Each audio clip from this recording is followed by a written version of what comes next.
Hi everyone, welcome back to the channel. Today I'd like your input and it's about therapists who work at home. Now maybe you're a therapist and you work at home or you know someone that does. Maybe you go to a therapist that works at home.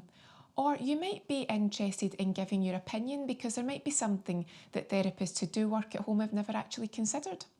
So these are my top 3 tips that I would give to someone if they were considering working at home. Top 3 things to think about. And I have to say that the last one is actually an item that was gifted to me and it was perfect for this video because it makes so much sense when you have to think about safety and the practicalities of someone visiting you when you're at home. The first one is insurance. Now, you'll still get people who are working with clients, not just in the beauty industry, and I'm talking about beauty, makeup, massage, and they don't have insurance. It's a necessity. So there are so many brands out there, insurance companies that will cover beauty therapists, massage therapists, makeup artists. They specify in it, it's their speciality. It doesn't cost a fortune. So you must make sure that you've got insurance. But what I wouldn't do necessarily is put the certificates up everywhere for all to see.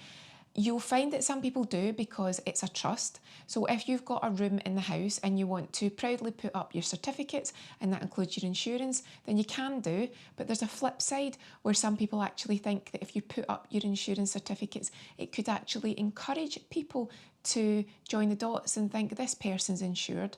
I could actually make a claim here. So do your own research there, decide for yourself, love to know your thoughts, but there are definitely 2 schools there. Show your insurance certificate or don't show it, I'd love to know what you think, but have the insurance. You also must make sure when you're working from home that you have the correct insurance because having insurance to work with clients might not be the same as having insurance to work within the house. So you might have to look at your home insurance. You might also have to speak to the local councils depending on what it is that you do. Anything with needles, maybe again in your area there are certain regulations. It might change your council tax or wherever it is where you work in the world, what it is that you have to pay within that local area. So make sure that you think that through and always make sure, if in doubt, declare something, check it with someone, check with HMRC, IRS, whoever it may be. Just don't say that you didn't know because unfortunately, as is the case with everyone, ignorance is not something that they'll accept. They'll say, you should have known, you should have found out. So we'll cover that all under one umbrella, insurance. The second one on this is how you work within the house.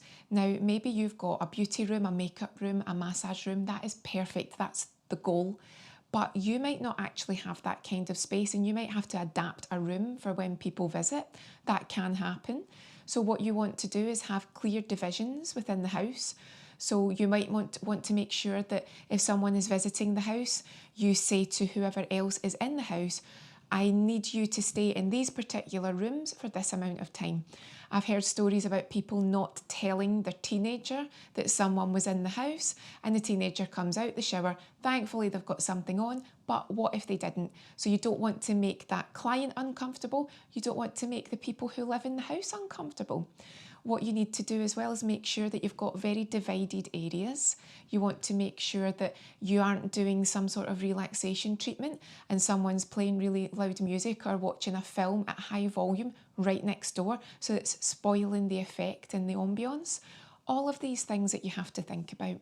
So definitely a second tip is think about where the house, how it lies basically, where the rooms are. Do you have a specific beauty room? Is it adapted? Will it be affecting the people within the house? Because if not, it's not fair to the client, it's not fair to the other people who live in the house, and then it's not fair to you because you're the one that's trying to grow this business, make a success of it, and enjoy the reputation that you build. I'd love to know your thoughts on that. The final thing to consider when working at home is your own safety.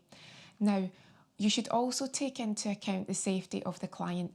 If it's dark and they're coming to you in the winter, or maybe it's later at night, you need to make sure that they can actually see where they're going because you don't want them to trip or fall because again, that could mean that they're injured and what's the worry that we've got, that they might make a claim. You also need to make sure that if they're driving to you or they're walking to you, it's actually safe. So if it's very dark, I don't know about you, but sometimes in my area, the street lights are on, then the street lights are off. And I've heard that there's certain areas where to save money, the councils don't put the street lights on at all. So you want to have that safety for everyone involved. You also want to make sure again that within the house there are no trip hazards, in the same way that you would make sure that in the salon or in your massage room, if you're a makeup artist, you would make sure that you've minimised any risk. You need to do the same for someone who's coming to visit you in the house. And this is where I was sent something and I thought it was very handy and worth showing you. It's a solar motion sensor wall light. Now you can pick these up. I think these are £25 for 2 on Amazon. And again, I'll put the link in the description. These were sent to me. So I'm not paid to talk about them. They're technically gifted, but I think that still means I have to make sure that it's branded an ad. But what these are great for is that you could actually put these out on your walls. You can work out where it suits you best, so that you can have the motion sensor so that when someone walks by, the light comes on. It could be on all of the time. It's got the solar panel, so it's charging itself. And the great thing is, if someone was driving to you, the light could come on as soon as their car's parked in the drive. Number one, it means they can see. Number two, the light comes on, you know that your client's there, so you can be ready waiting at the door. It's a smooth experience. It also means that if you're not sure if anyone's due at the door, you've also got that security there, because maybe the light shouldn't be coming on, you're not waiting on someone, so you've got those multiple levels of security. It's got 3 modes. So mode 1 is the dim to sensor mode, and that actually means that you're going to have this dim light and it will come on at dusk. It'll be a dim brightness, but it'll be triggered to a full brightness when there's motion. You've got mode 2, which is the sensor mode. The light would be triggered to full brightness when motion's detected at night, but it will turn off basically when you don't need it anymore, when it's clear that there's nobody there walking about. And then mode 3 means the light will automatically turn on from dusk until dawn at a medium brightness. So you've got those options there. So especially if it's just you in the house, or maybe you sometimes have a situation where you're in the house, but there are other people, but then they might be going out again. So you want to make sure that if the light goes on, you can quickly check who's there, and if they should be there, and if you recognise who's there, it's the safety factor. What I also liked about these was that they are heat proof, they're also frost proof, and the solar panel, it just needs a little wipe every so often just to make sure that it's kept extra effective.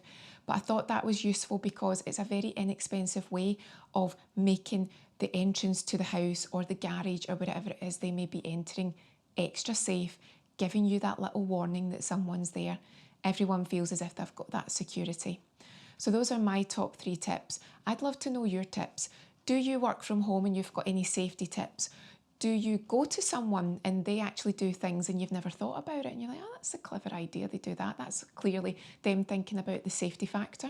Or do you have nothing to do with the industry, but you've just got a clever idea or a comment and you think, if it was me, I'd do this, or I wouldn't do this? Just give us your thoughts. I'd love to know. We learn because we share. So hope you found that interesting. Have a great day. I'll see you again soon.